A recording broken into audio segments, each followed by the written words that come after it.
Welcome to Happy to Be, the podcast where we explore how to build a life that is more joyful, more meaningful, and truly lasting.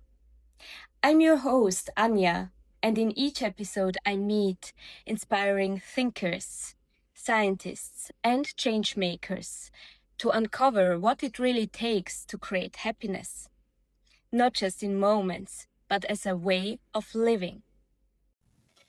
Today's episode is one I've been looking forward to because we are diving into a concept that's reshaping how many of us think about work and identity, the portfolio career. Joining me today is Andreia Fernandes. Hi, Anja. Hi, Andrea. A truly multifaceted personality.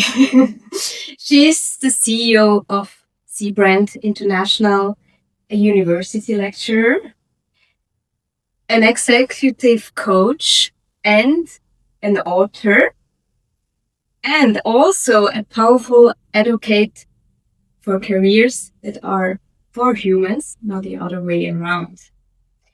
So, whether you're contemplating a career shift, juggling multiple roles already, or simply curious about how to align your professional work more closely with your values, this episode is for you. Let's get started. Thank you so much for the invite, Anja. I'm very happy to be here and talk about one of my favorite topics. So, Andrea, welcome. Thank you for your time, first of all. Can you maybe explain for those that never came around about this term, portfolio career, what is it about? Maybe in a simple way. Absolutely, yeah. It's a valid question. I was just talking to a scientist, a professor from a Spanish university yesterday. And again, we were like, okay, there is no one definition for portfolio careers. You could also say it's kind of having multiple career tracks. I clearly differentiate it from the gig economy because gig economy is basically, I take whatever comes. And the portfolio career is more of a consistent state, right? It's really, you consciously plan that you do several things. It's not just because you take whatever comes. My definition, and maybe I have to kind of say we have one thing in common. We did the CIS in positive psychology at the University of Zurich. And during my thesis for that course, I came up with the definition where I thought, okay, we can kind of have a matrix and differentiate between skills and context. So I can be in the existing skills with my existing skills in the existing context. That's the job I have now. And to expand, I can go both directions. Let's imagine you work at the bank. Yes. And one of your hobbies is gardening, and you really want to share your knowledge in gardening. Yeah. So maybe you would expand your skills in gardening and share that knowledge, right? So you expand it with skills. Or typical like the bookkeeper who is a yoga teacher beside, right? Which is also a different skill. Yeah. But it could also be that you use your skills, your financial skills that you have from the bank, and you give courses to a specific target group that, does not kind of boycott your current work, but let's say you give financial education for children, right? So that would be a different context with existing skills. Yeah, interesting. And that's really where I found, okay, and it's important because depending on which path you go, of course you can invest and have everything new, but then you'll need a lot of energy. Exactly, but that's really what comes closest to that aiming at the definition. Yeah. And so for me also, it's kind of, when you look at my career, I always say in terms of topic, I'm between leadership and strategy, right? I do intercultural trainings, innovation trainings, leadership, presentation skills. So there is a lot of things between there where I help people collaborate better within organizations when I guide teams, or I help people build better careers. So it's always strategy or leadership. But of course, that also means I have that switch in context, and it took me a decade to build it, right? Yeah, So exactly. So you are never getting confused, like when you have such a diverse career.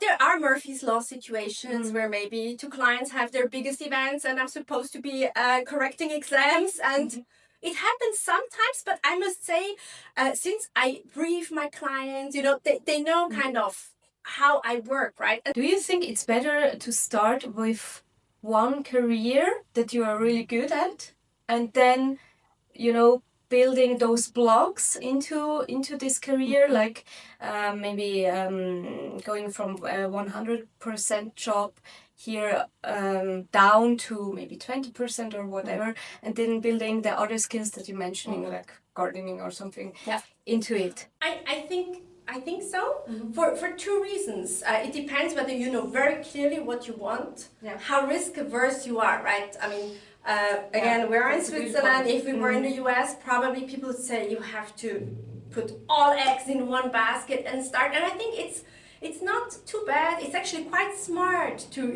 take a life design approach, because if you don't know exactly where it's gonna lead you, you can try, and it's easier to say, okay, this is like learning, and you change. You can iteratively adapt. So it depends on your stage of certainty and how much safety you want or need. Of course, that's probably an important part. In regards to the traditional career that most people have for the moment, like the 100% job and then going upstairs, say it like this.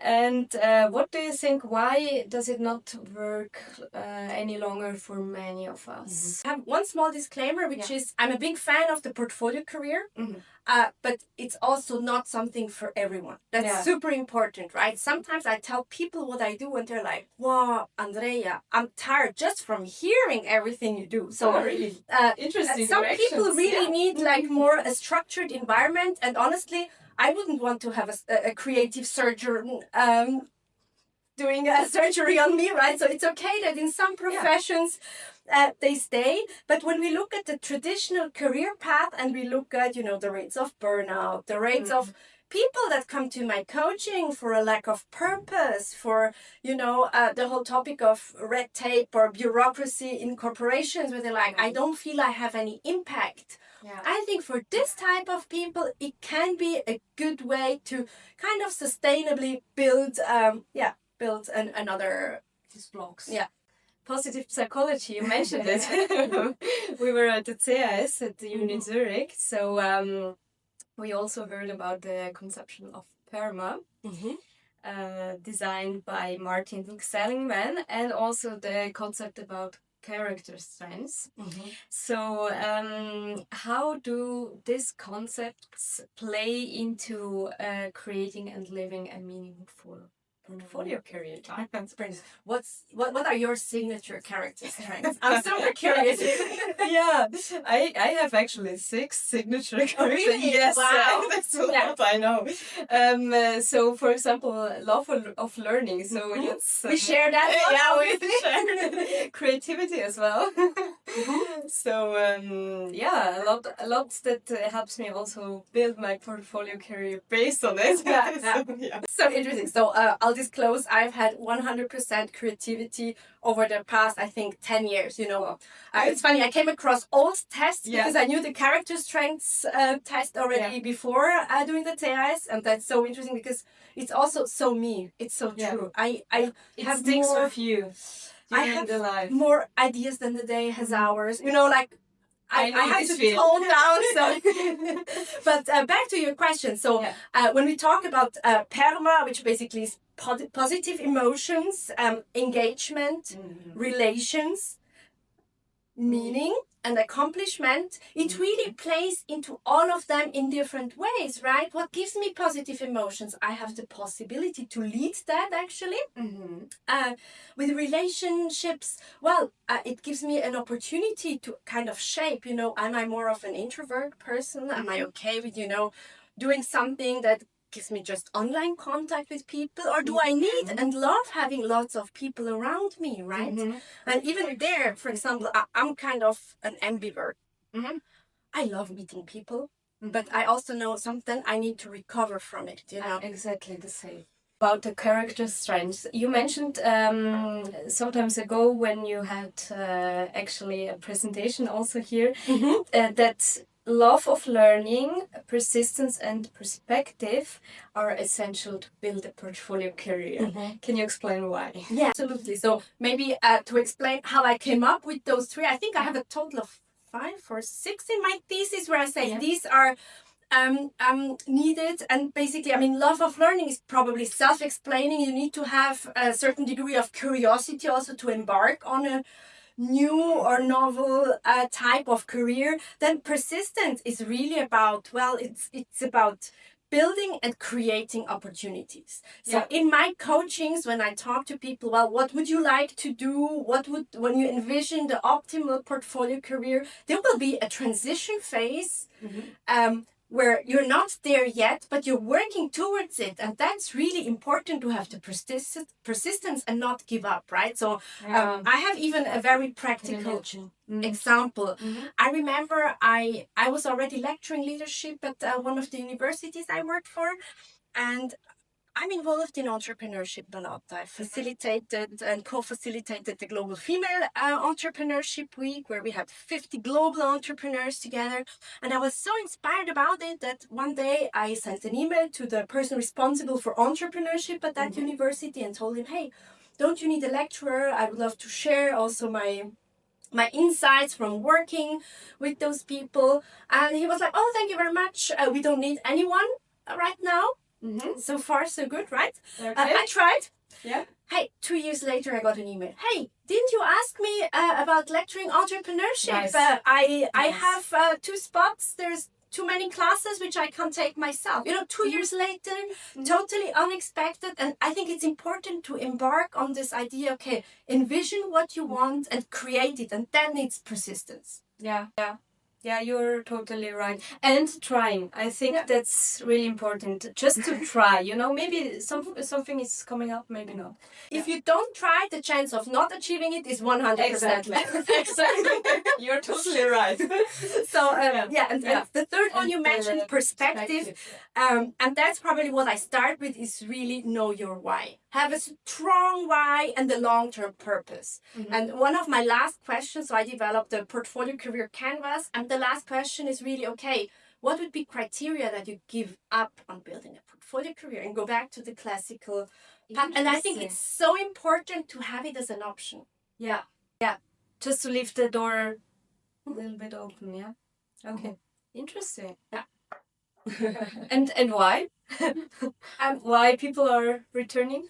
I haven't had like people really returning. You know, I've had people telling me, hey, right now I need to take on that job. I'm getting divorced. I need to see how I survive. You know, life happens, right? I've seen people getting sick and saying, okay, for now, you know, I have to step back a bit on the multiple roles I take. I've never had someone really fully unhappy, I must say, but it can change. It can still happen. I think it's important because I really see this big misunderstanding. So when I do workshops for corporates, like presentation skills training, sometimes they come and say, oh, wow, I really love how you do it, but how could I do it without diluting my positioning, right? That's one of the questions. And if you start out from that motivation of escaping something, it's not a good starting point, right? So that's why I say I don't exclude that it could happen that someone comes to my coaching and realizes, hey, that's not it. But then it would be a great learning. Because that would mean the person has to commit to making sure that the corporate environment fits his or her needs. So actually, I think many of our listeners now will ask, sounds great, but how do I even begin? So what are maybe the first realistic steps towards it? Kind of on a side note, I mean, I developed the so-called portfolio career canvas, and I'm super happy to offer it, you know, to download for free. You'll link it in the show notes, right? I will, yes. So listeners have that. And to start with, it's really look at your why. Why do you want to embark on a portfolio career? That's super important. And we were just talking about, right? Are you escaping corporate for the wrong reasons? So I start with a reality check. And then it's really about, okay, what does it mean? Because I did some research and my questionnaire really showed, okay, building a portfolio career is initially more difficult than building a classical career, and it takes longer. Okay. So good. It's only rewarding if you really embark on it, right? So stick to it. Yeah. If you stick on it, and I think that's an important part, because for me it's been optimal. Really, it's gone through a variety of things where I think, okay, I mean, usually we say there are some downsides, right? Of it also. My survey results were correlating with reality, I would say. So you have less financial stability. Though I want to add, this is only in the beginning. You know, if you consistently build your portfolio career, you're actually diversified. And that's super important. I'm coming to that in a minute. Also, the topic of more complexity. It can also come to the point where the topics you were active in help each other, because your clients start to realize, you have financial skills, but you're also a great photographer. You could do our corporate pictures, you know. For example, that's maybe a bit far away, a bit a stretch, but there are ways where that could work, right? If someone truly analyzed his life, his situation, what can he do afterwards to really get into a portfolio career? Take action. Yeah, so I mean, I'm developing a course to, you know, guide people through it, and I think we spoke about it. I'm a coach, and usually I don't believe in like group coaching when it's about life coaching. Yeah. And I really have this course concept for the portfolio career. So I will be offering an online course for whoever is interested, and probably there's be also an early bird discount. So for your listeners, I will also link it exactly afterwards. Feel free to. And basically, I really want to guide through people through this order, right? What is your why? Really have a stark motivation to embark on a portfolio career. How? So the matrix comes again, right? Skills or context. Okay. Then you have to identify in which areas will you need to learn or develop new skills, right? Is it something you still have to build? Are you halfway through? What is the journey there? That of course means you'll have different roles and activities, and then it's already a first time where you have to prioritize, because you cannot start with everything at once. So how to start? Make yourself a plan. Look into what does it means in terms of income streams, and of course it's important, right? Usually the typical clients that come to me for coaching on portfolio careers have been in their mid-career, so that's important, right? You have a rent to pay, maybe you have children where you have to finance their education as well. Exactly. Then it's probably about refining services or offerings, or what type of job profile you would apply to, right? Because a portfolio career can mean you're partially employed, partially an entrepreneur. It can mean you have 2 jobs where you're employed. There are like no limitations. Exactly. It's of course important to have a clear sense of your time and energy allocation, right? Yeah, the resources. Exactly. Resources. And then again, does it match the time and energy allocation? Does it kind of match also with the income streams? And does it fit, right? It's important to look into that. Yeah. With whom are you in touch? What's your target audience?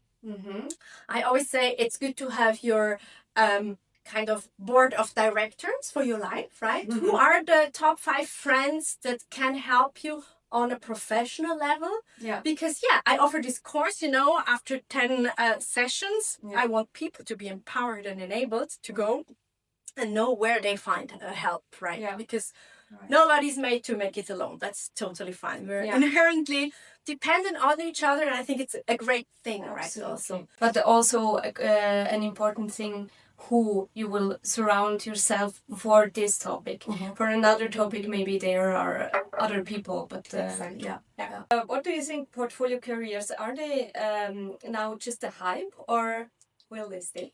I mean, I've had a portfolio career for a decade now, right? So I clearly see it. Not a hype. Exactly. I clearly see it as a trend, but again, I also know that it doesn't also solve all the problems. You know, when we talk about life balance, right? There is much more needed, and one of my steps is also I'm offering this course on the one hand for people who want to build a portfolio career, but I'm also building research to talk to companies. What would you need to kind of make this type of work for you and your employees? Because I believe companies would also benefit, but they're way not there. And we're not there with job sharing, with top sharing, with part-time work. How would we go there? Yeah. And then people are scared of portfolio careers. Some corporations are scared. And I had one example. I was at a conference in London where I presented my research, and one of the persons was telling me, within our company, we allowed someone to work part-time for us, 60%. It was a videographer. And the problem with this portfolio career was he started doing work projects through his own company for that company.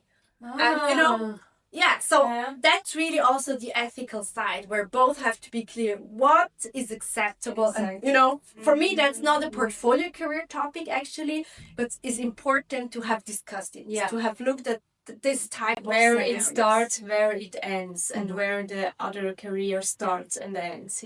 What role do reflection, we also mentioned it, and self-awareness play in making a portfolio career? Just not exciting about the short term, but really about the long-term portfolio career. Here I'm kind of stealing from Stephen Covey, have the end in mind. What do you want? How do you want to feel also? Maybe that's the other perspective.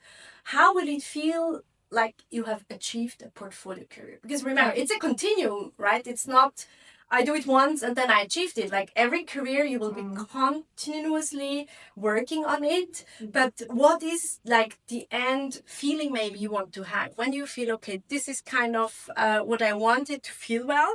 And really take the hard question, what makes a portfolio career successful for yourself?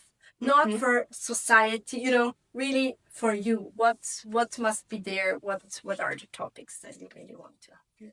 And maybe you can also give us an example what kind of mistakes people can make when they are starting to get there. Yeah, one of the biggest mistakes is really to start everything at once and kind of getting lost, because if you're not staged, you will lose track of the things. And it's also harder to, we have limited capacity of learning new things all at once, right? I think that's probably an important part, yeah. It's also a good question. Listeners that are now feeling stuck in their linear career or in their standard career, what would be one piece of your advice to shift towards this portfolio career? I would really say start with this reflection of, hey, is that something for myself? Can I picture myself doing several things? I think the matrix already helps. So if they kind of download the portfolio career canvas, and then there's of course, different approaches. I'm super happy when people join my coaching course, which I'm launching, but it's not the only thing, right? There's also, let's say, the life design approach that can also help, right? Where Sebastian Kernbach also kind of suggests in his approach, do iterative small steps and try things. So it's kind of part of what I do, but if you just want to look at that, so I think in his part, it's really about life design. Where should someone begin this week? Could you suggest a small action they can try? Well, go back to the matrix I spoke about, right? Where do you picture yourself? Do you imagine, working just in a new context with what you have? Write to someone, hey, would you be happy if I share my expertise or start learning something if you really want to go, right? Sometimes it's just taking a course and exploring. Yeah. And Yeah. Maybe, curiosity again, yeah, maybe you find out, okay, it's actually not that. Oh. And it's great because you learn early, right? Fail early so you can iterate also here. I think that's important. Also reflect back in terms of, hey, how do I manage all my priorities currently? Am I okay, or am I already overwhelmed? That's also a good question to check. Is a portfolio career gonna solve or improve anything in terms of career or not? Good question. Actually, yes. Where are also the problem coming from? Is it really about this linear career, or is it something else, or would it solve the problem? Also really, really interesting. So we had a really rich and inspiring conversation with you, Andreia. Thanks again for the invite. And I look forward, also to hearing from your listeners if they have questions, if they want to join the course. Yeah.